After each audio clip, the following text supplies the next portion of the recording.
Alrighty, gamers, how's it going? Daybreaker Rein here, coming at you through Videoscope, and we are back finally after a very, very long hiatus. I finally got off my ass and got motivated uh to start more episodes of our podcast series, Just Another Gaming Rant live. And I am super, super excited because this particular episode is going to be the start of a expanded series that me and Xanthan are hoping to cover. So yeah, I'm super excited. Xanthan, how you doing today? I'm doing great. Awesome, awesome. Xanthan does not have his webcam right now, so we are just sharing his profile icon through Discord, so you know that he's there. uh, but yeah, so small explanation about how what the series is. So came up with the idea to do a sort of retrospective, if you will, of mine and Xanthan's experiences in gaming. So this will span pretty much the entirety of from like the earliest beginnings of video games to our experiences in the modern era. So it's going to be a lot of fun. This episode particularly is going to cover a lot of older stuff. So we might not necessarily have a lot to say because obviously me and Xanthan were not around when a lot of this stuff came out. So, but that's fine because like some of this stuff I actually have had experience with, later, like obviously in my later life. So, yeah. So I hope you all join us. If you stop by and want to chat, I will be watching and monitoring chat, so I will answer questions as they come in.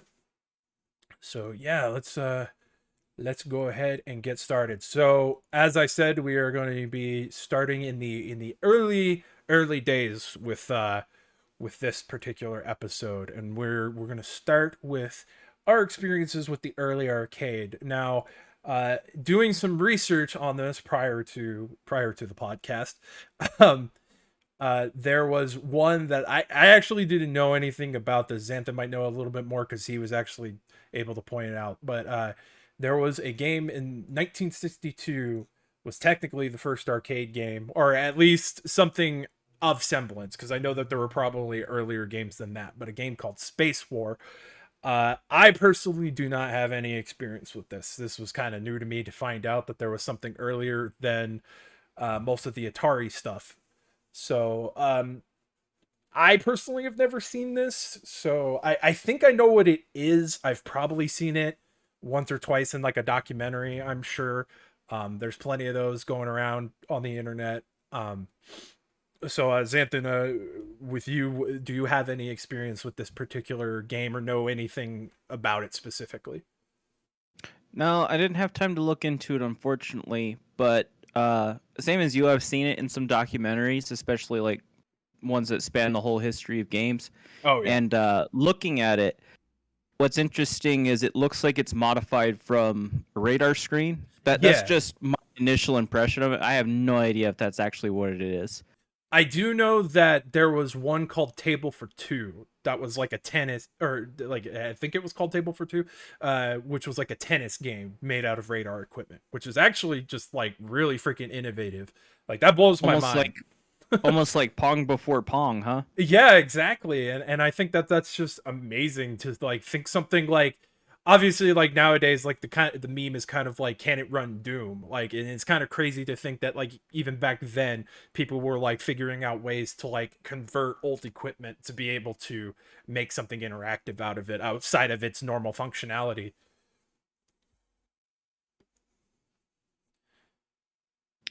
Yeah. So that was just the little bit of research I helped out on. I found that it's called Space War, right? Yes, sir. Yes, yes. With an exclamation point. That way you know it's a Yeah. game. Yeah. I know, like I always kind of laugh at that with like naming schemes from like early games, because there's a lot of that on Atari from what I remember. There's a lot of games that have like an exclamation point at the end of it. You know, just a little like quirk of the It time. isn't Breakout that way? Which one? Isn't Breakout that way? I believe so. I believe so. But I know like later iterations of like Breakout and stuff like that don't include that. Like it was just like more of a quirk of the time. I guess maybe just to make it sort of like stand out like on the end label or something like that. Yeah. Maybe stand out amongst the crowd like, hey, it got power, sort of thing, because it's an exclamation of It's Breakout. yelling at you. Yeah, exactly. So yeah, like we said, don't really have too much to say about that one. Moving on to the next one in my research, I was able uh to come across was a game called Computer Space from 1971. As you can see, there was a pretty big gap between Space War and Computer Space. Yeah, Computer Space. Um, yeah, several years gap. So obviously the technology just wasn't really there yet for like the sort of interactive games we know today. Um, so it definitely took a couple of years from radar equipment to actually make something that's, its own isolated thing. Again, I personally can't say anything on this particular game. I don't really have any experience with it. Again, another one I probably saw gaming historian or someone on YouTube probably did talk about it in some retrospective or another. So I do know that at least existed, as far as that goes. Yeah, the important part about Computer Space is it's published by Atari. Mm. Okay. Yeah. Yeah. For clarification, Space War, well, rather the clone of Space War Galaxy game was made by some students at Stanford University in the United States, and Okay. then, you know, kind of like how anything goes in gaming, everything is derivative of whatever does well, right? So, Right. Computer Space is a clone of Galaxy game as well. Okay. Okay. Very interesting. Yeah, that's crazy. Like So yeah, we've got the beginnings of Atari here, and then next year, obviously, Pong yeah. happens. Yeah, so that great segue there. Yeah, so because like the next one I wrote down was obviously Pong, 1972, which was for its time pretty freaking revolutionary, I would say. I mean, it's a Yeah, very have you ever played an actual Pong cabinet? not an actual cabinet. I've played various iterations of Pong throughout my lifetime, but never the actual official cabinet. I Not have not the wooden obelisk with the two black nipples. yeah, unfortunately, no. I've not had the luxury to play the original Pong like arcade cabinet. I've seen various iterations of it. I've played it in various iterations throughout the years, but never on the official cabinet. I'm sure I've seen the cabinet around. Obviously, I went to arcades back in the day, and just every now and again you go into like a retro stop or something like that, and they might have like one of those old arcade machines hanging out in the back or something like that. So I have physically seen the unit. I just I've never actually gotten to play in a one that actually works. Mm-hmm. Yeah, I've never played a single arcade version of Pong. Oh, really? Yeah, not a single one. Have you ever like run across the arcade machine and actually seen it working or seen people play it? Just pictures, Just pictures? especially like from when it came out. Yeah. Yeah, I mean, that was way before me and you were born, so obviously Yeah, that's the difficult part about this episode is that we were born in the 90s. yeah, and I mean, obviously, like some of this stuff we could talk about because we do have. I mean, at least in my experience, I do have some experience with some of this stuff that I've gone and been able to play in certain aspects. But yeah, I mean, the biggest issue being there is yeah, like born in the '90s, definitely '90s children, so that was like our realm of of stuff we got to see and experience and everything like that. And the interesting thing about that is in the 90s, they're still porting Pong. So Yeah. even though it's a bit outside of the timeline we want to focus on this episode, what's the first version of Pong you actually played? Oh, you'd ask. I would probably say the first version of Pong played was when they redid it for the PS1. It was like that early era of like early PS1 N64 where they were like remastering like old arcade games. Like you got like Robotron, you got freaking Centipede, you got Asteroids. So it was in that realm. So and it was actually a lot of fun. Like it had like a bunch of different modes aside from just the standard Pong. So it's a really fun game. Like I definitely something I recommend. But that was my first attempt to play a version of Pong. I have played like the original version of Pong somewhere down the line. I couldn't tell you exactly how. It might have been off of one of the Atari like flashback consoles or something like that. But I have played the original Pong in some shape or form. Yeah, I think that's the case for a lot of people. Everyone I knew had the Atari Classics PS1 disc. Oh, okay. Yeah, that makes sense. So there's a lot of those old games, like Space Invaders, which isn't Atari, but what's Atari's version of Space Invaders? Missile Command. Well, Missile Command and Space Invaders played radically differently. So, um, Yeah, I mean, similar enough in kind of a concept, but they play yeah. I'm differently. just I'm So, just throwing out space names is the thing. oh right, yeah, and it's But the first version of Pong I actually played was an MS DOS port. oh okay, Yeah, and it was very intuitive because like the old Pong consoles, for people that don't know, sometimes the controllers didn't detach from the console right, itself. So playing Pong on MS DOS was actually very similar because you had to use the numpad and the WASD keys. yeah, that I makes mean, sense. really, you're only doing up and down, and then you have a button for serve. But yeah, Right, so it's like you would just share the keyboard. We played it a okay, lot when I was a kid. yeah, like we'll probably get to this. Like, I should mention now there will be a designated episode for PC stuff because there's so much in that realm. It needs its own episode. So, but to briefly touch on that, I never really messed around with too much with DOS. Like, definitely always like a Windows 95, Windows 98 was definitely more my realm of stuff. A lot of the DOS experimentation kind of came later when like stuff like DOSBox came into existence. So, but yeah, that's really interesting. I didn't know that there was a port of Pong on DOS. Like DOS has freaking everything. Yeah, and Pong has to be on everything at the same time, right? Fair enough. Fair enough. You did mention Space Invaders. That was actually the next game I had written down. Space Invaders came out in 1978, and this one I can talk a little bit more about because I actually love Space Invaders. Um, And this is by Taito, not Atari. I do believe so. Yes. Uh, Space Invaders to me, like I love it. It was a simple concept. It was easy to understand, and obviously, like it's been reported in various iterations. Probably the one that I remember actively of Space Invaders, it was on an old Macintosh computer. Getting back to computers, obviously, but it's relevant to this particular part of the conversation. But yeah, the uh oh, what I'm still happened? here. No, it said my stream disconnected. What the Oh hell? no. Oh god. I mean, it's still recording. Yeah, I was gonna say as long as you're locally recording. Yeah, I'm locally recording. Uh, are we reconnected? What the hell? What the hell happened? It could very well be Glemish's servers. Yeah, because it's attempting to reconnect. What the hell? It was doing fine. We were just 15 minutes in. Damn it. Glimish kicked us off for talking about old games. Oh, that would be something, wouldn't it? Okay. Are we reconnecting? We're reconnecting? Are we reconnected? Yes, we are.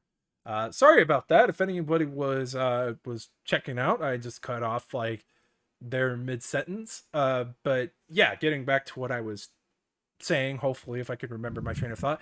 The first iteration of Space Invaders I remember playing was on an old Macintosh computer back in elementary school.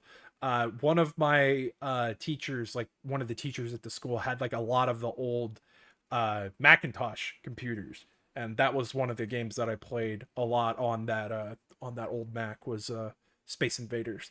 But I've always had fun with Space Invaders. It's kind of recognizable name to me. Like I have the DS like report where it's like Space Invaders Extreme or something like that, you know.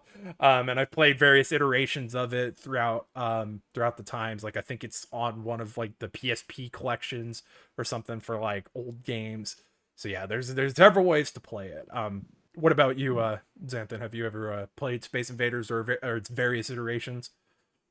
The one that comes to mind would have been an LCD version, like a Tiger Electronics type one. Oh, okay, yeah, that makes sense. But one of the more advanced ones where it can actually process a little bit. So it's not the sheet, Right. but that's just its display. Is it's just the black and white LCD. Yeah. And this came out close to it. I played Galaxian first, Oh, okay, yeah. and so I played Galaxian because it was on one of the Namco plug and plays. That makes sense. Yeah, And yeah, it was. that's how I was introduced to a lot of the Namco old arcade games because of those plug and plays, and my dad and uncle got into them because they were like, "Oh, this is what we actually played." You know, they just never kept their old stuff around or never owned them to begin with. Yeah, absolutely. And that's really freaking that's really cool because I feel like that was how I was introduced to a lot of the old Namco stuff too, was through those plug and plays. I still have them somewhere in my various mountain of things. Yeah, people like to make fun of them, but they're a very affordable way to get into games, especially that old, because they ran perfectly. They're so Yeah, they're so easy to run that you yeah. could just put it on a PCB and put it in a funny box and it plugs into the TV. Yeah, that was actually the plug and play Tetris is like one of my favorite ways to play Tetris, honestly. Like the controller is like the weirdest thing because it's like, you know, you're rotating a flipping Tetris block, you know, as like your joystick, but it's still Is really it a fun. Z block? Yeah, it's a square block. Like it's the four. Oh, Yeah. okay. I got you. Yeah, it's really cool. I just really neat little intricate things that introduced a lot of our generation to a lot of the older games. Yeah, because what this is my experience Mhm. is my uncle pulled out an Atari and I saw that it was like brown and dusty and I was like, that's not a video game. Don't bring that thing near me. But the plug and plays, they're styled like the machines, like the actual cabinets from when they came out. Yeah, You know, like exactly. the Namco one will have like Miss Pac-Man on the plug and play itself. Hmm. You know. Yeah, so definitely more eye-catching and appealing than just like the, you know, the old wood grain era of consoles as it's been Right. dubbed. It's a funny contrast to me because there was all those wood grains like the Magnavox. It has that white and wood, and the Atari, but it's all space games. Isn't that such a funny Right. contrast? Yeah, it's very strange, but like that was, you know, it kind of makes sense, I guess. You know, the Yeah. So since it was the space age, what about asteroids? right, yeah. Um like going Did you into ever? asteroids. Yes. Yeah. Did you ever mess with it? Oh yeah, like that was actually it was on the list, but it wasn't the next game specifically, but we'll circle back. It's fine.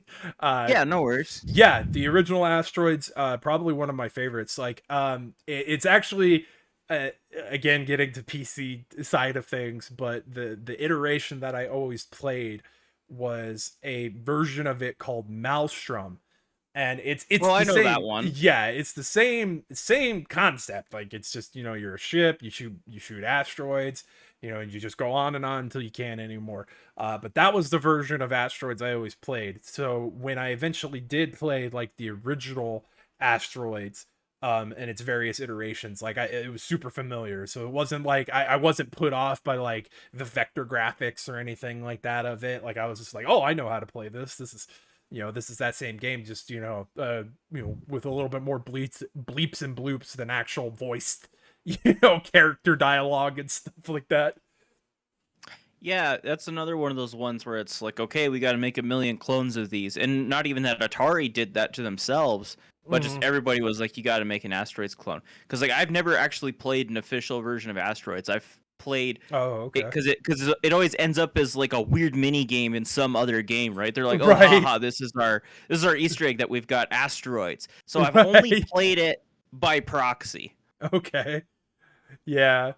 Like how like a lot of the Tekken games like include like a Namco game in the intro while it's loading. You I know? think only 5. It No, has that space shooter. I think there's one or two others that have other games from what I remember. But We'll have to look into that when we get to that era. yeah, definitely for sure.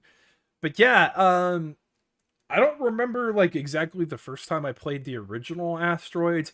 I know like the most recent time I played was because I believe Arcade One Up I think did an Asteroids cabinet, and I Oh, for sure remember they did. yeah, and I remember when BU and our friend Gypsy were were game hunting, and the pizza place that we ended up eating at had the Arcade One Up machine, so I gave it a You're whirl. right.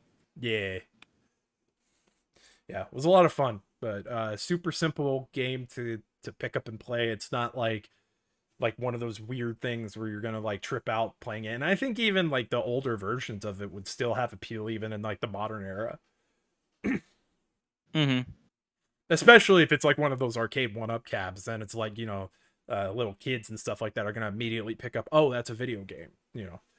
I think I like the arcade shell is like kind of like just like ingrained in our culture now. So like even kids who necessarily haven't been playing uh arcade games know what an arcade machine is or what it looks like in any case.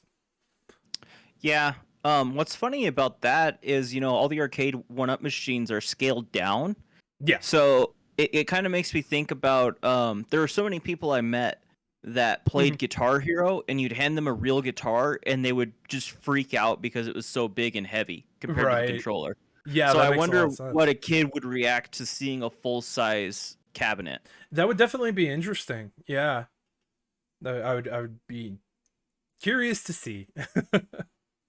But we kind of skipped ahead just a tiny bit. We glossed over because Asteroids was done in 1981, but there was a game before it, a very very iconic game, Pac-Man in 1980 was probably one of the most iconic arcade games that's ever been made. I mean, I think Pac-Man has sort of transcended Atari in that aspect. Like obviously there are people who still know like Atari, but like Pac-Man is definitely the one that like most if not everybody recognizes. Like some people may not necessarily know like what Asteroids or what Breakout or stuff is, like the Atari stuff, but like you say Pac-Man, that's like, "Oh, I remember Pac-Man." What's so interesting about Pac-Man, and I've even found myself doing this, is I don't associate it to Namco. Really? I think it's because of my age and what games I got into. And to skip ahead a little bit with this too, I never associate Frogger to Konami. Oh, I always assume Frogger is an American game, but it's not. Um, but with Pac-Man, Pac-Man is so big, he's like his own thing to right. me. And to me, Namco is Tekken and Katamari Damacy. Yeah. That's it. Yeah. That makes sense. So yeah, that's the thing that's cool about Pac-Man. You ever watch the Pac-Man cartoon? Bits and pieces of it. Bits and pieces of It's it's crazy. it. Yeah, like all the different like different games of Pac-Man that aren't like the original Pac-Man that are like because there's like that one game that's like Pac-Man 2, but it's a side scroller, and you're just like, wait, what? This is the sequel, but it doesn't play the same way. So yeah, Yeah, Pac-Man is definitely Pac-Man's like Kirby. He could be whatever game he wants. exactly. I absolutely agree. Like Pac-Man transcends like one specific genre. It's like what the core of Pac-Man is supposed to be, but like he can be anything. It could be a freaking platform adventure. It could be a freaking puzzle game, which there is. Freaking Yeah. Pack Attack. It's What's that like one on DS? I think it's like a drawing puzzle game. Pac Pix. Yeah, Yes. Pac Pix. Yeah, I remember that one. Like, oh man, that game's freaking a trip. Are you excited for the Pac World re-releases? Oh, absolutely. I kind of forgot that it was coming out so soon. It's like Yeah, it's coming out fast. yeah, it's just like a few weeks away. Like I'm just like, oh crap, I totally forgot. Shows how Yeah, much I pay attention. But yeah, a lot, a lot of the dudes in SegaNet like that game, so shout outs to them. oh, awesome, awesome. So to kind of continue on this just for a little bit, do you recall like your first encounter with Pac-Man or its various iterations? Have you ever played the official cab? I have played the official Miss Pac-Man cabinet because it's at one of the rest stops going up to one of the places we game hunt all the time. Okay. So Yeah. it's not anymore. I think it's probably been replaced, but Yeah. that was definitely. I'll be honest with you, that might have been the first actual arcade cabinet I played. Oh wow. Because it's unavoidable. You go in and it's in the hallway going to the bathrooms at this Oh rest stop. right. Yeah. So It's like they planted you know, right there. It's like they know. yeah, you're like, you're gonna sit here and play a game of this fucker right now. But that wasn't the first time I played Pac-Man. Again, I played a MS-DOS port of Pac-Man. Oh, okay. Yeah, for me, it's quite the same. My first experience was actually with Miss Pac-Man at a local laundromat. They had a Miss Pac-Man arcade machine, but they had tweaked it so Miss Pac-Man like moved really, really fast. So it was like easy mode Miss Pac-Man, basically.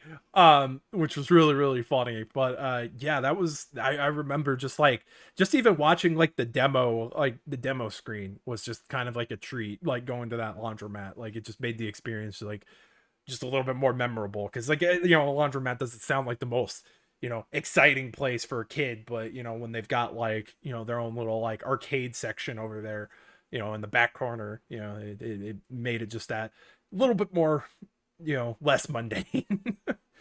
For sure. And I think there's probably something before it, Mhm. but it could be argued that Miss Pac-Man is like the first arcade game to have a cutscene and stories. Yeah, I thought the original Pac-Man did, but maybe that's a later iteration. I could be wrong. Yeah, I'm real unsure on that one, but I know for sure Miss Pac-Man does. Yeah. Yeah, for sure.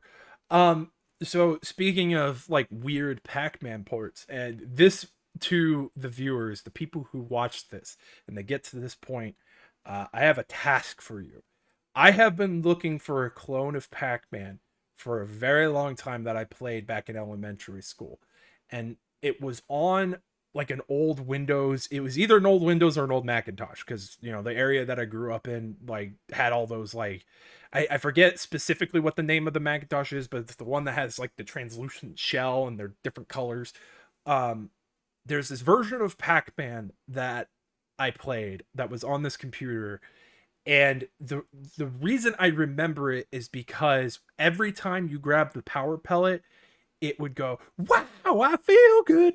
It would take the soundbite sample from that song, and so I have been looking high and low for that freaking Pac-Man. I can't find it. I'm sure it's probably like on abandonware or something like that, and I just haven't found the specific name because like I can't remember the like name, like the suffix, for it, like that differentiate it. So it's like, oh, it's not the original Pac-Man, but it's this Pac-Man. But yeah, like I've been looking all over for that. So viewers at home and those listening, if you know what I'm talking about and have ever seen that floating around the internet, definitely hit me up. I'd like to. I don't know how you haven't found it. There's only like 500 Pac-Man games, dude. Just play all of them. Yeah, just go through like all the freaking like freaking what's that one that the AVGN brings up? Um uh I remember like Taxman, that's it. There's like a Oh like yeah, like one of the old computers or whatever. It's just there's a Taxman. whole wormhole about that one, Yeah. or rabbit hole rather. Yeah, outside the scope of this episode, I think. Yeah, Yeah, just for remembering sure. that. So to mosey on over the last like big thing I put in regards to when it comes to like early arcades is the probably one of the biggest things is in 1983 the video game crash. We're not Um gonna talk about Donkey Kong. Did Donkey Kong come out there? Shit. Yeah, Well, I mean, yeah, it we came out can't. in '81. Ah, fuck. God damn it. I I don't need have to a do lot better. to say. I I only had to interject because you said, and nothing else happened. I didn't mean necessarily nothing else happened. It's like the extent of my research, nothing else happens. No, it's all good. It's all good. No, there's just so many games like and like the little research I did just only focused on specific ones. So like even though No, I Donkey got Kong you. is super iconic, I would say that I think the first time I played Donkey Kong was through the e-reader, if I remember right. Oh, that's an interesting way to have played it. Yeah. Yeah. I've never played the actual arcade version. I've only played the Game Boy game. So that's the first 4 levels of the arcade, but then it changes, you know. Right, right. Yeah, I think I've played like the NES port too, obviously. So, um, Did you ever play Donkey Kong Jr.'s math games or whatever that one yes, is? because that was actually one of the small side tangent.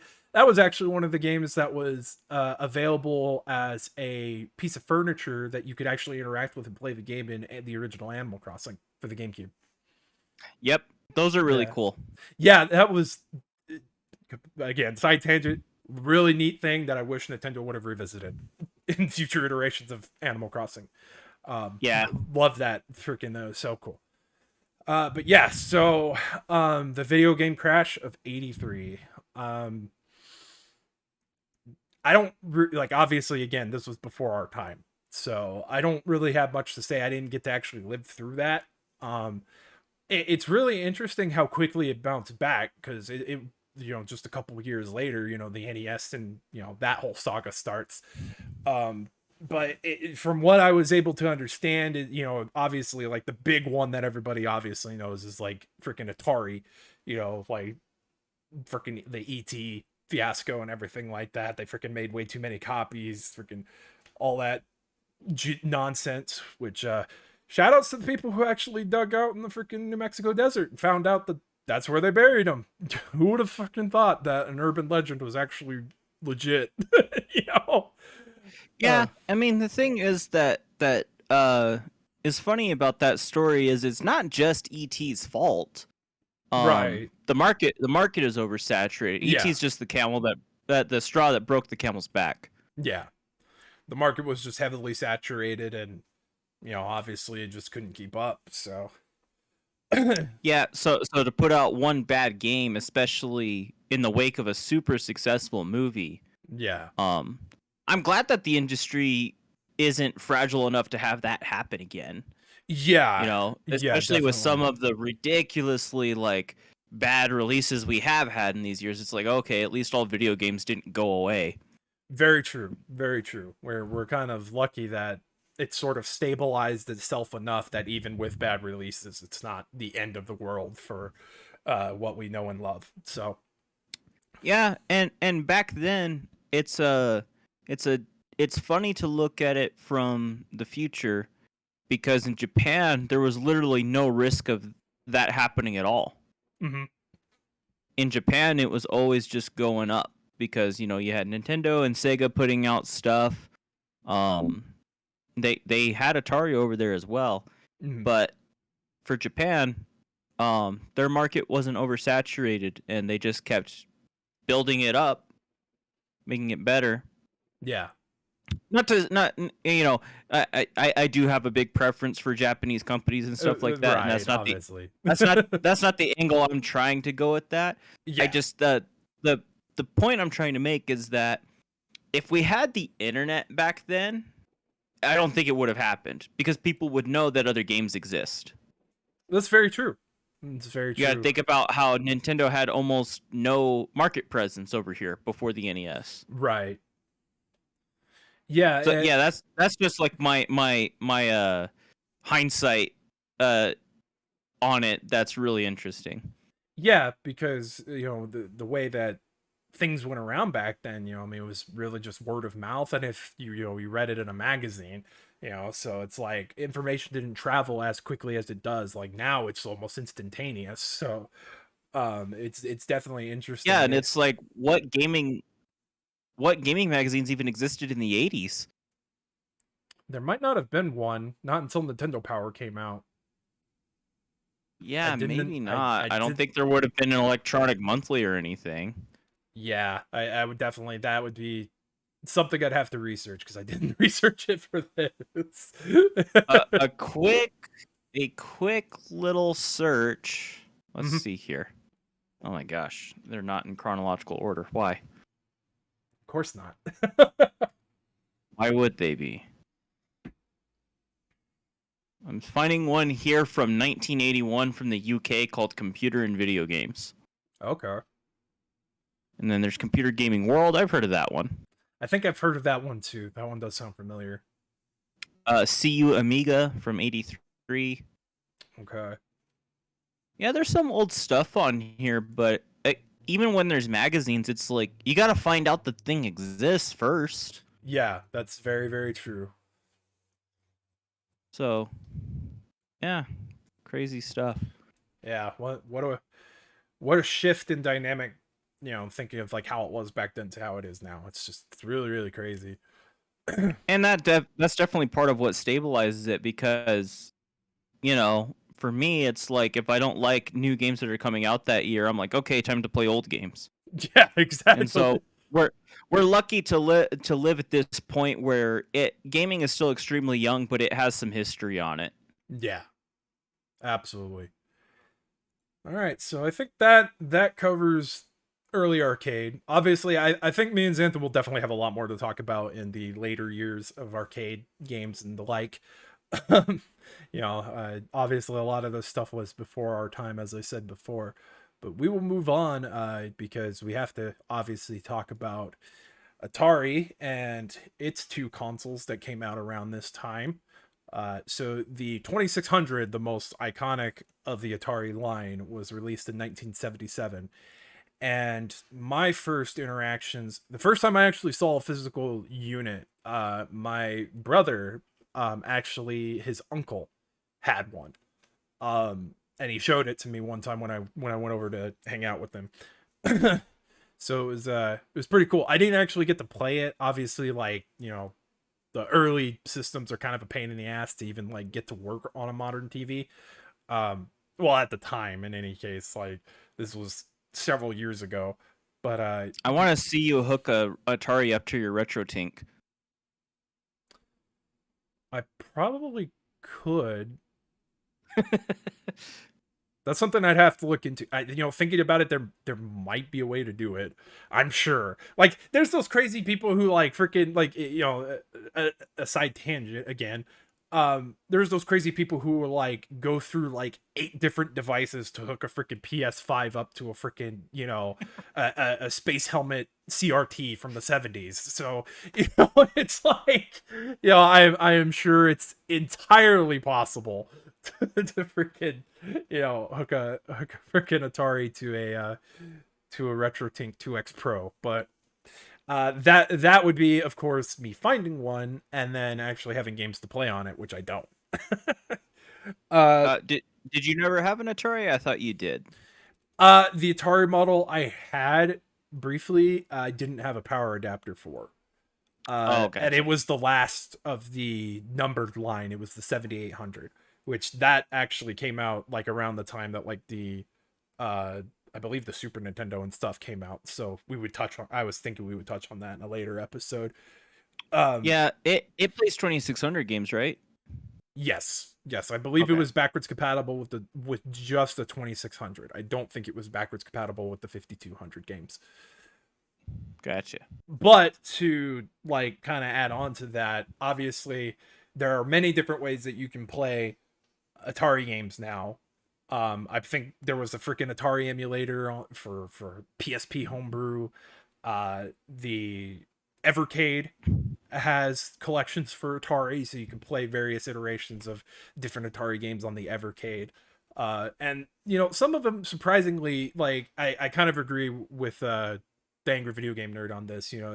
There's simplicity in them, but I think it's because of that simplicity that some of them end up being pretty fun for what they are. For just like if you're just looking for something quick to play, maybe do a couple rounds in.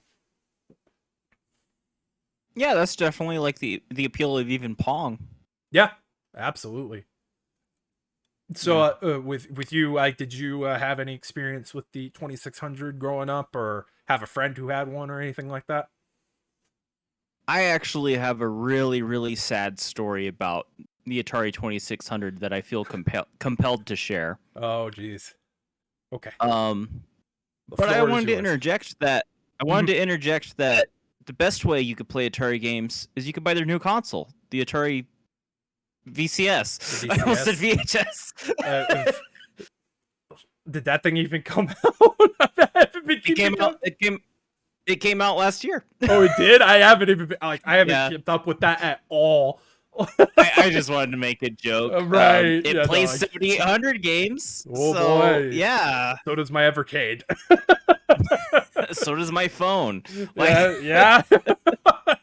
But I can't play it in 4K. So I mean, I guess I gotta get a Aw. VCS. Yeah, gotta freaking spend all that upscaling money, Gotta get that Yeah, 4K Atari footage, Freaking put that shit up man, on you YouTube. can really see all 8 pixels of the Pong paddle now. Look at how jagged it is. You could. Oh Ball my god. busting aside, Uh, so I had a Game Boy and a Super Nintendo by age 5. okay. Like I very much value that happened at all. Yeah. And Yeah. Understandable. so already having a Super Nintendo, I went to my friends who will remain nameless, Okay. and they pulled out a 2600, Mhm. and it had the controller plugged in, but it had no cables. It had no power, it had no video. Oh. And it had a game in it. I think it had Star Wars in it actually. Oh. Okay. And they were like, "You want to play Star Wars?" I was like, it's different side test. I was like, "What's Star Wars?" I didn't know what Star Wars was till the Phantom Menace came out. So I was like, "Sure." And they just set it on the floor and handed me the controller, and I was like, "I think this is a video game, but I don't see any video." And Wow. uh, yeah. So that's the. I won't get into why it was in the shape it was in, but that was the whole story of my Okay. first experience with Atari. Yeah. Very, very similar to my 7800 story, where it didn't have a power unit and didn't have cables for connecting it. I didn't have any games though with it, to be fair. So, but yeah, that's an interesting first experience. I would say very unique experience. uh, Yeah, and then like I said earlier, when I moved in next to my uncle, I would go over to his house, and he had a Genesis and an Atari.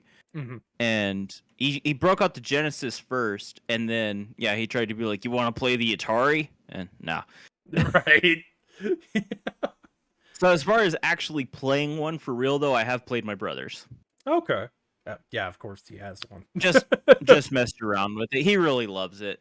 Oh yeah, like I definitely see the appeal of it, especially to people who grew up with it. Like, if you were a kid around that time, I mean, that was mind blowing. It's sort of a thing that I always think about. Like, I was mind blown by the graphics of like the Super Nintendo and the N64.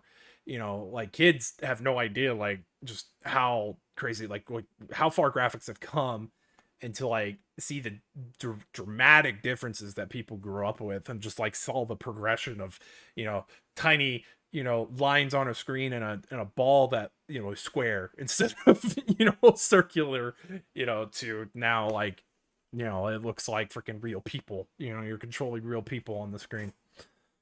Yeah, without even getting into the graphics comparisons, it's like think about how mind blowing the 2600 was because you could get more than one game.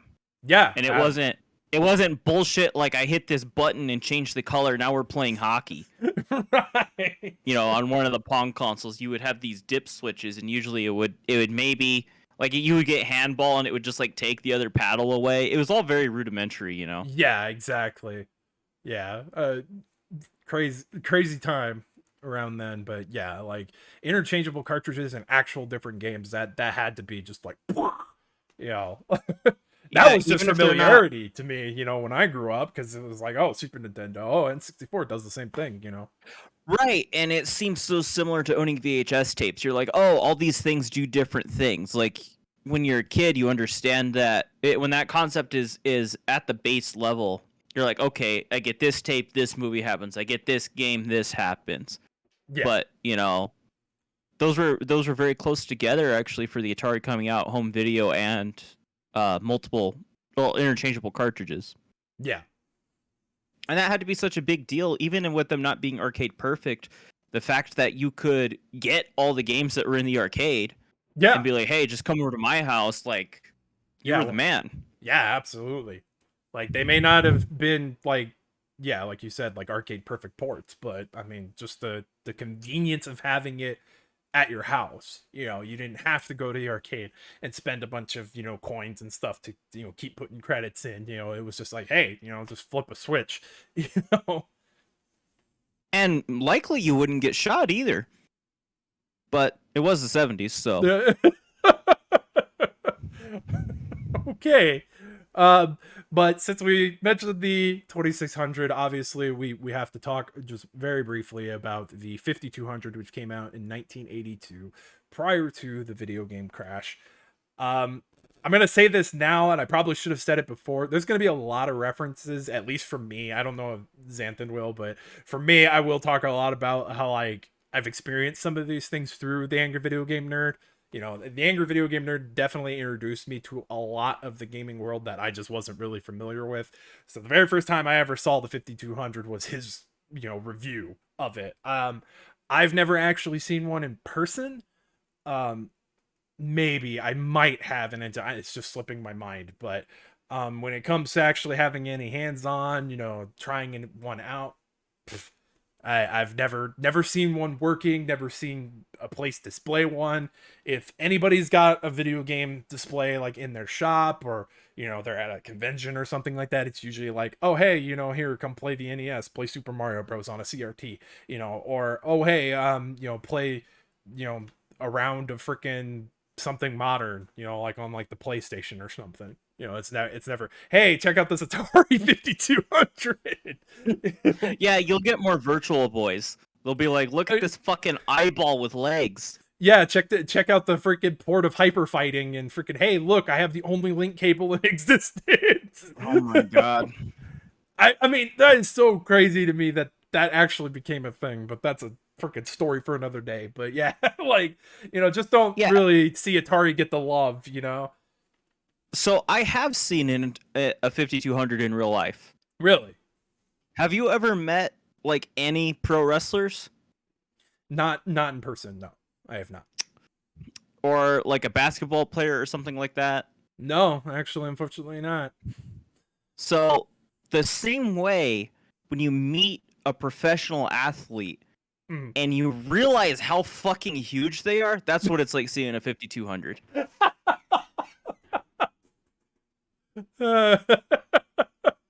It's actually, you're like, even if you've seen pictures of like comparing it, because it's like bigger than VCRs at the time, right? You just like cannot fathom. You're like, why?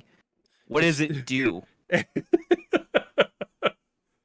Because that's the thing about the Angry Video Game Nerd episode, is he really doesn't do anything with it, unfortunately. Yeah. Which that's no criticism to him. The thing's a piece of shit, but I'd be curious to actually look into what the thing does. Right, and I'm trying to think if there are any. I'm wondering if the 5200 contributed to the crash as well. I don't know what year it came out. It came out in 82, so it was a year before the crash in 83. So yeah, so it could have very, very well been, because like as the nerd had said, in his episode, controllers are notorious for not functioning properly. So it could have been any number of things. Yeah, but I'm trying to think if there are actually any 5200 games on my Evercade carts, but I'd have to double check. I don't remember if they are. I know that there are 7800 games on a couple of those, but yeah, 5200 is just like one of those weird oddities that just like, it's a thing. If you see it, cool. Like there's nothing Like I would assume it's probably like if anybody was going to tell you to like, hey, if you want to like collect Atari, go like collect the 2600. Like, because there are at least, some memorable titles on there that are like, oh hey, they may not be arcade perfect, but they're well enough, and like yeah, I would think that would be what people would aim for, not the 5200, unless you're just a weirdo like me and my 32X collection. Yeah, looking it over, it's very much a lot of the same. You've got you know, it's got Centipede and Dig Dug and Defender. So more modern, and it's pretty much doing the same thing. It's got just modern arcade ports for the time. It even has Mario Yeah. Brothers on it and stuff. Yeah, I think even the 2600 had Mario Bros. And Donkey Kong, if I remember right. Yes, it did. So there's actually not a lot of games for it. Like less than 200. Just scrolling through the Wikipedia real quick. Wow. Um, wait, less than 100. Get this. It has 69 officially released games. I'm not even joking. Nice. That's the only good thing about owning an Atari 5200. Right. Damn, man. I didn't think that wow, just only 69. That's barely more than the Virtual Boy. That's barely more than the freaking 32X. The 32X only had like 40. Yeah. That's insane. Yeah, Virtual Boy only has 22. Yeah, and to think there are like so many, probably 2600 games. It's probably like insane how many there are. At least 1,000. Yeah, probably somewhere in the NES, full collection range, I would assume. Mm-hmm. Well, I think we've talked about Atari long enough, so we're going to move on to one of its competitors, the Intellivision and the ColecoVision, starting with the Intellivision, which was released in 1979. Again, a lot of my knowledge of this comes from the nerd episode. I would say that the Intellivision was definitely innovative. I will never understand the idea of having a numpad for like controls. Like, it makes sense. How do you think anime players learned to do anything? They learned everything from Intellivision. Oh my god! But yeah, like I mean, a numpad makes sense on a keyboard, but for the idea of a controller, like that just sounds a bit much. But yeah, I haven't even had like cursory experience with any of the Vision consoles. Yeah, they have certain aspects about them that look way better than the Atari at the time. mm-hmm. But it's kind of like the case of like the I guess the better comparison would be like the Wii and the PS3. It's like the PS3 outruns that thing a million times, but there's more mass appeal on the Wii because of how easy it is to use. Yeah. So it's like even though they were overpowering Atari was established. Yeah, exactly. Intellivision owners are basically the original Sega kids. Yeah, I could see that. Yeah, definitely. And like Xanthan said, like my experiences with Intellivision kind of go into the later days.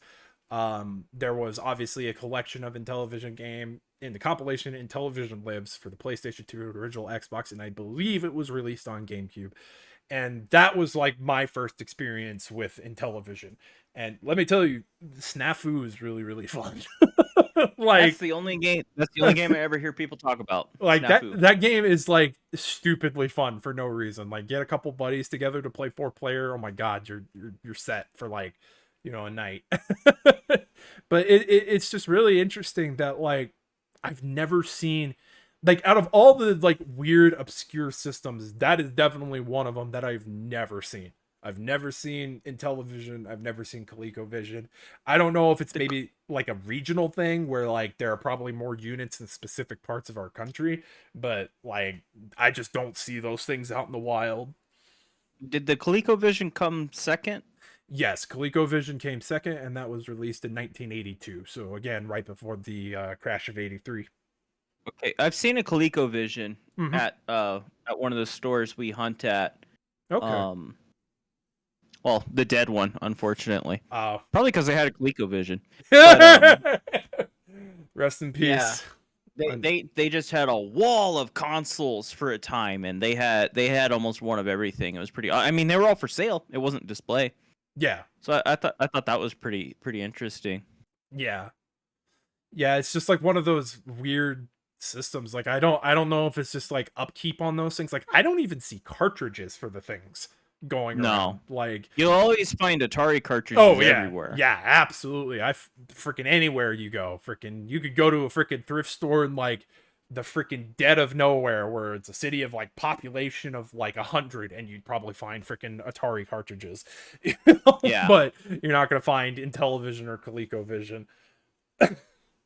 Just an interesting thing. Like again, I wonder if there's like any sort of like statistics of where that system was popular, and maybe like in those areas you might see it circle around stores and stuff like that, but definitely not where freaking me and Xanthan live. Yeah. Yeah. Yeah, they're strange consoles because of the numpad. I think Atari nailed it. They were like, how do you make a controller that's as much like the arcade as possible? You need a stick and a button, you know? Yeah. Yeah, and I mean And that's like simplicity itself, you know? Yeah, and something I didn't mention is that the Atari controllers work very well even today. Yes. They're very well made. Not the 5200s, but the 2600s are. Yeah, like it's kind of crazy how well like the 2600 controllers like hold up still. Like there's just something about them that just is like, wow, like they freaking stand the test of time, where it's like, like even like the best of like PC joysticks at the time like probably don't freaking work as well as like an Atari controller would. No, I wonder what the hell those things are made out of. Probably the same material the Game Boy was, because if a Game Boy could survive a bomb blast, it's probably what the Atari controllers were made out of. All right, so obviously, like, not much to say about the vision stuff, so we're gonna move on to just the last little bit that we were going to talk about, and that is Pong consoles. Again, reference AVGN. Wonderful episode, actually. Great episode, and I wanted to say from the first time you brought him up that James, even in character, he's an unrated historian as far as this stuff goes, in my opinion. I mean, he's not like, this like Criterion dude, but he's actually knows about all of these because he's just old enough, right? And he explains it very well. Especially, I think the Pong consoles episode is one of his best as far as education, because he covers so many of them. Oh yeah. And for people who don't know, a Pong console is typically a console that plays Pong, but sometimes they play other things. It was just, it's the way you refer to a console before the 2600, because some Pong consoles do have cartridges. Yes. Because specifically in the AVGN video, he references the I know the RCA. Their Nintendo. The RCA 2 the RCA had one. Yeah, had cartridges. But the Nintendos as well. What are they called? The 4 channels and the 8 channels? Did those ones have carts? I didn't think that those one of them does. Yeah, the last one they made before the Famicom has cartridges. Okay. Yeah, so it's just basically old video game console is what Pong console means. Yeah. Yeah, anything that played Pong, but not specifically cartridge based. Yeah, because it's funny because the Odyssey predates Pong consoles, and it has cartridges, but its cartridges are stick and dot. Yeah. Didn't even have graphics. You got to put a paper on the screen. Is that how you want to live your life? It's rough out there. I'm glad we don't do that anymore. Yeah, I mean the links people would go to simulate the idea of you're actually playing like football or something like that. Yeah, and that was less about it being a video game and just a game in general, really, with the Odyssey. Yeah, but not to tangent too much on that anymore. Yeah. So Pong consoles. I I want to say the only one I've seen physically was like either an original Pong or it might have been the Super Pong one. I know Yeah, I've I've seen the ones where it's like the rectangle controller. I've seen that one for sure. okay. Yeah, I've seen one of them. I don't remember which one it was, and I want to say it might have been at our local shop. Mm. I think he got one in at some point. I may be misremembering, but I'm pretty sure that that's where I saw it. It would definitely be one of the more standard ones because you would remember if it was one of those crazy ones, Oh like yeah. the Radio Shack one, where it's like 3-1 on the controller size. Right? Yeah, it's the freaking Tetris block shape. It's an L Yeah, block. Yeah. Yeah, definitely not any of like the weird obscure ones that the nerd covered, obviously. I So can't believe how many of those came with batteries. oh god, yeah, like freaking insane. But yeah, like it's just like one of those weird, again, another weird oddity that you just don't really see, especially in like the game hunting sphere. I'm sure that there's a market for it, but the big problem with a lot of those is that you need like an old tube TV, like not even just like a CRT with like standard composite inputs. You need one with like a coaxial, at the very least, like, and some of those are just really weird to connect and everything like that. So I don't necessarily know like how the market is for that particular thing, because like, while I probably wouldn't be against owning one specifically, like I definitely not going to go out of my way to seek one. It's not something that like I feel I would need in my collection specifically, because there are just so many other ways to experience Pong through various like reissue Atari flashback consoles and You plug could and buy a plays. VCS.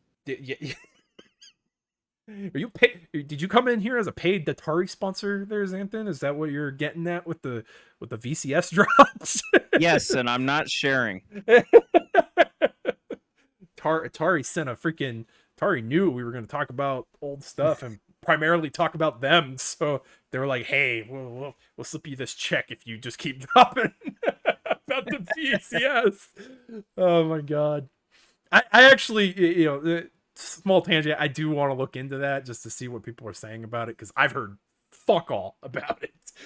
Oh yeah, same here. Like I've heard And absolutely nothing about it. So if anyone listening has been collecting the past few years, you can be relieved to know that Pong consoles have not gone up in value. Nobody wants them yeah, because I'm looking at them on eBay, and there's only a few of them going over $100, and they're kind of special, like the Telstar, yeah. which has cartridges. Yeah, and That's one of them. I would definitely say it's probably just the inconvenience of how to even like get one to work. Like it's Mm-hmm. probably just too much hassle and effort. It's so much easier. Like I don't say this to like diminish the value of like Pong consoles or like even like the old Ataris, but it's so much easier just to get like a CRT with composite and like get yourself like an NES or Super Nintendo or something like that, because it's just like bam, you're set. It's like it's compatible. You don't have to like run through any freaking hills or converters or anything like that. You know, The you games really are actually good. that well, probably the games are far more desirable to play than anything that a Pong console could offer. They're desirable, but I don't know about no $100 for Super Metroid desirable. That still uh upsets me. yeah, we could save the game market rant for, I'm pretty sure we've mentioned it at some point or another, but we could save that for another episode.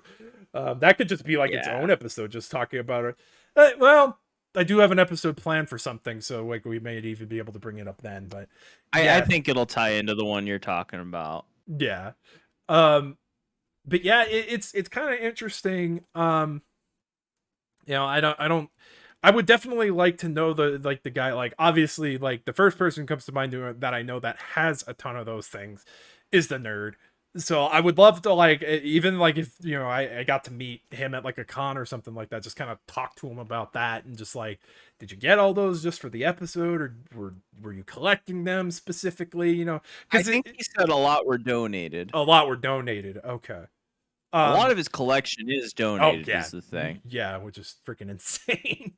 I wish people would donate stuff to me like that, but I wouldn't know what to do with half of it. But hey, if you want to donate a copy of freaking, like super expensive 32X games to me, hit me up.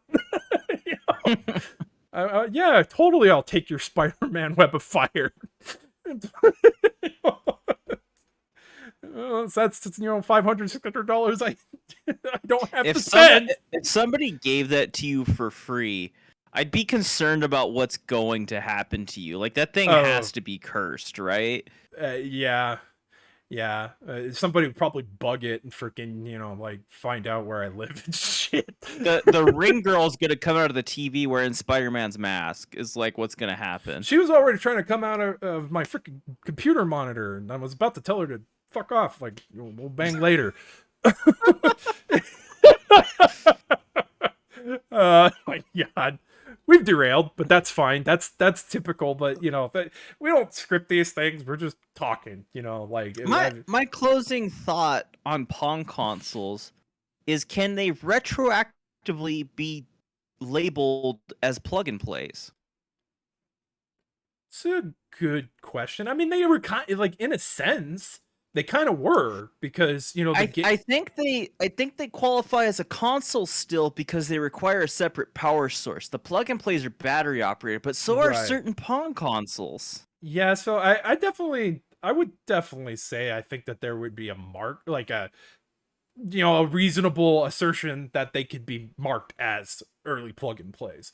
I would definitely be okay with that terminology being used. Like, as long as you're like, designating, because like if you just say plug and play, I'm immediately gonna think, like the ones that we grew up with, like, freaking Namco ones and stuff, like, and the weird like Spider-Man and Marvel superhero ones. I wouldn't necessarily immediately go to Pong consoles, but I think an argument can be made that some of them do classify as being, the early OG plug and plays. Plug and plays? Yeah, God. No pugs. No I hate those dogs. I'm sorry. Stumble over my words as I usually do. But yeah, you were laughing as I was talking about plug and play. So, was there a comment you wanted to make? Not particularly. I was just Okay. like, it's funny to think of them that way. Yeah, definitely. Okay, so the only other like little thing I had just to kind of talk about was we had done this in the PS1 versus N64 episode we did, where we talked kind of about how these systems would be in like the modern day, and kind of like, is it worth going out of your way to find one or to try one out, or if you have the chance, should you try it? And I genuinely think, I was thinking about this actually prior to us doing the podcast. So I do apologize if I rambled just a little bit on this, but Go ahead. I do think that if you were like, not necessarily to go out of your way to buy one, but if you ever got the chance to experience like the old, like actual Pong arcade cabinets, or the Asteroid cabinets, or you go to a convention like a electronics expo or something like that, and somebody's got like a retro table set up, and they've got the 2600, they've got the 5200 or something like that, or they've got one of these old Pong consoles or the Intellivision, I'd say give it a whirl. There's a certain amount of respect you have to kind of give to these older games, because like they were what started this industry. Like they were what made the industry flourish. I mean, Nintendo and Sega would not have risen from the ashes like they did, if it hadn't been for those particular consoles.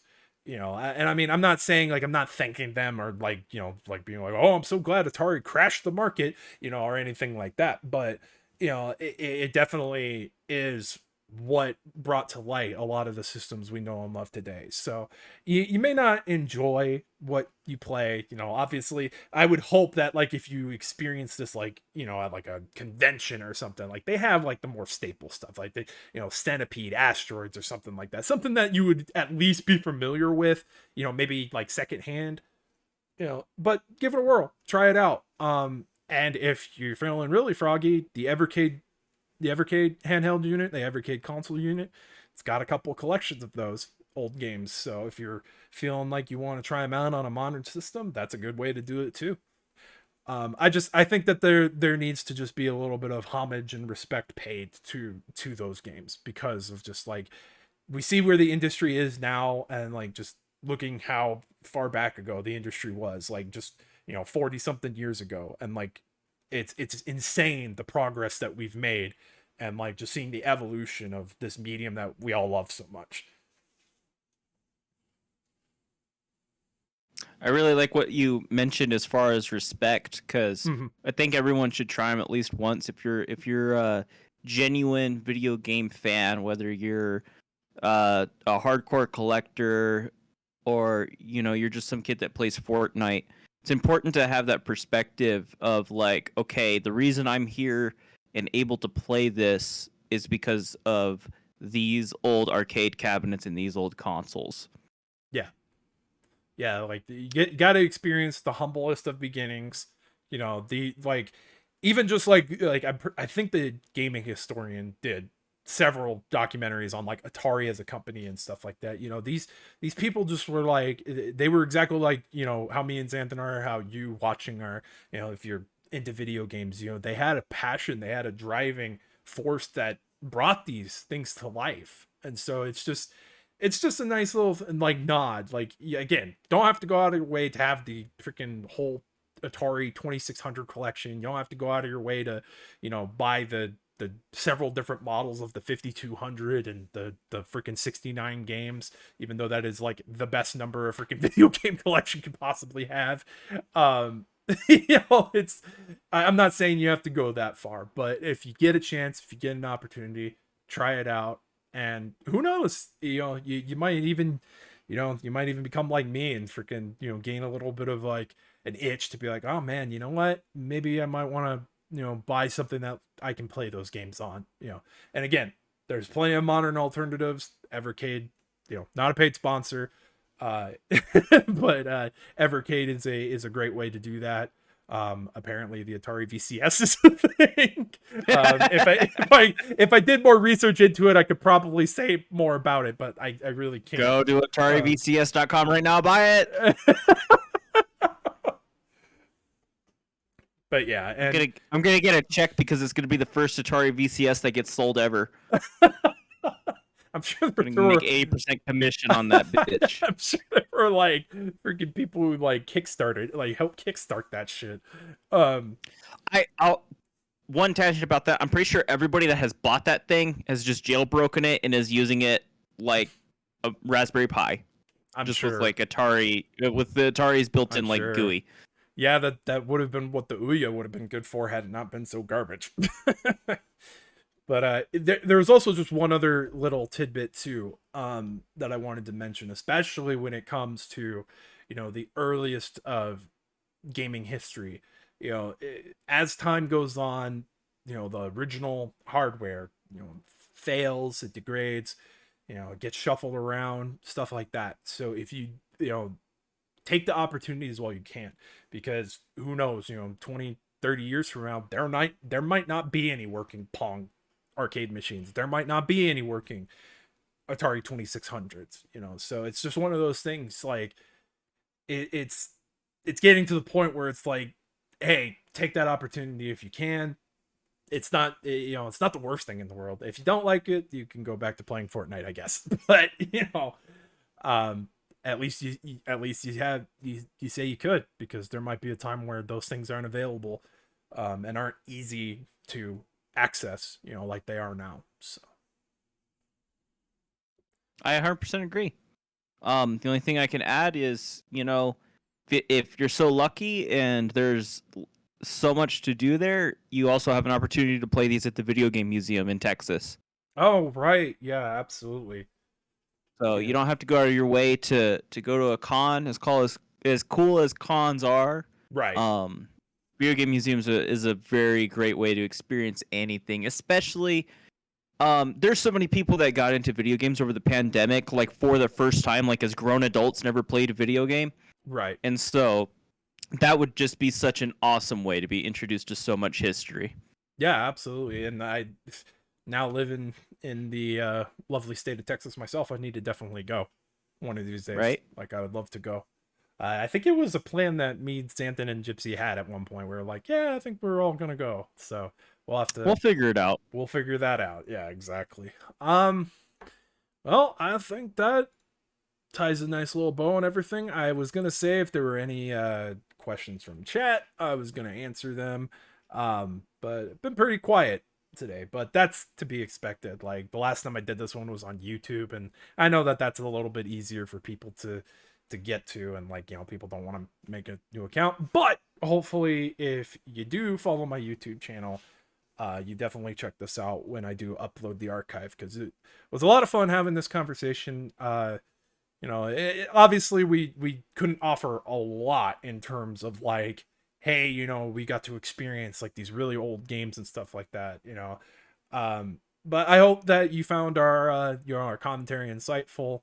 And if anything gets you maybe looking into, you know, some older stuff, you know, learning some history, or even better yet, gets you excited for the next episode, you know, because this series is going to cover like everything. We're planning to like just talk about so much stuff, and I'm excited for the future episodes, because we'll have a lot more to say, and the episodes will definitely probably be a little bit longer in that regard, because, you know, there'll be just so much more to talk about.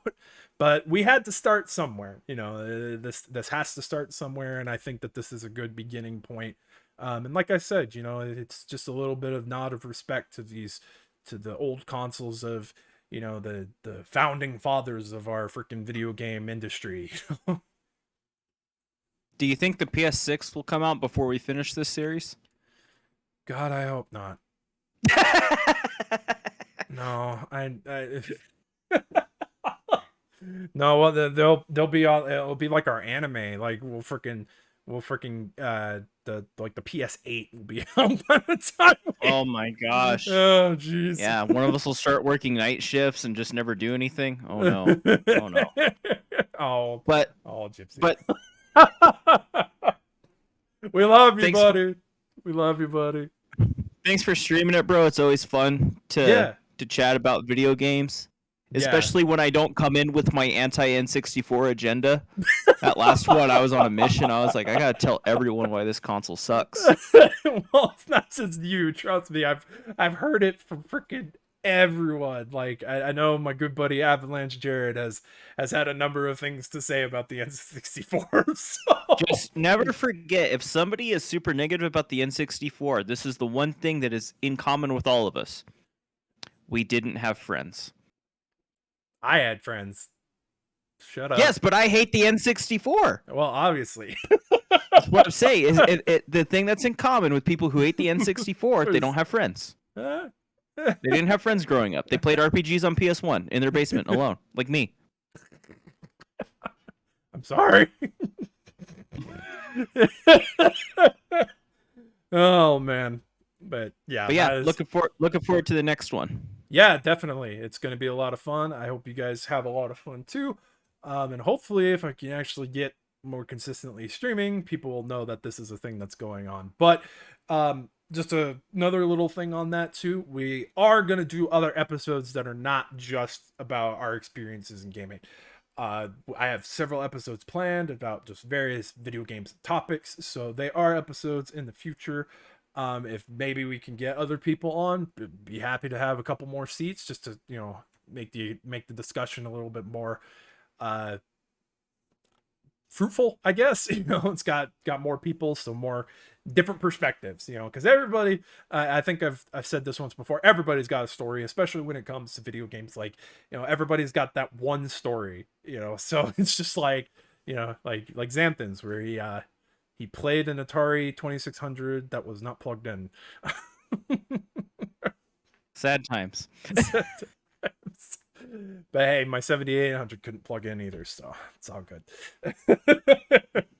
Alrighty, guys. Well, we're going to wrap this up and go ahead and say our farewells. You can find me on Twitter, obviously here on Glenmesh, and on YouTube. I'm mostly active on Twitter. That is like the number one place I'm probably most active. I've been trying to keep up with archiving my stuff on my YouTube channel. So this will definitely go up very soon. So yeah, hopefully you guys give it a watch if you check this out while you're on YouTube. If you got all the way to this part, I really do appreciate the viewership, and feel free to leave a comment, talk about your experiences with the stuff that we talked about. If you knew anybody, same sort of thing, like if you've ever, run into these things in the wild and stuff like that. Xanthan, I know that you don't really do Twitter and stuff anymore. Is there anywhere people can find you? Aside from Online. right here. Online. Hang on. Online. Smoking fools in guilty gear. Okay. Because Evo made me want to try it again, and I'm having fun actually. That's good. Good to hear.